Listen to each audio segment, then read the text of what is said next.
When I took over the co-directorship of the cardiac ICU, the questions I started asking about from a research perspective are very different than what I had done before. Where I had been very interested in heart failure and stem cell research, all very important aspects of what we do for ultimately patient care, it became obvious there was a different problem I had to deal with every day in the ICU. There were people who were confused, and it was increasingly common.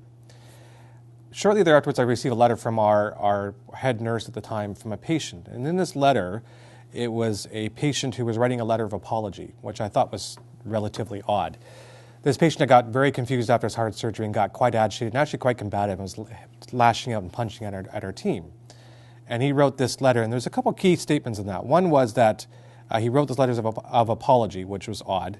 Then he also added at the bottom of it, I'm thoroughly ashamed of my behavior. And I thought, well, that's very unusual. And we certainly didn't think of our patient in any ill way. And it felt sort of inherently wrong that our patient who left our care had that perception. And that became a real motivation for me to go down this pathway.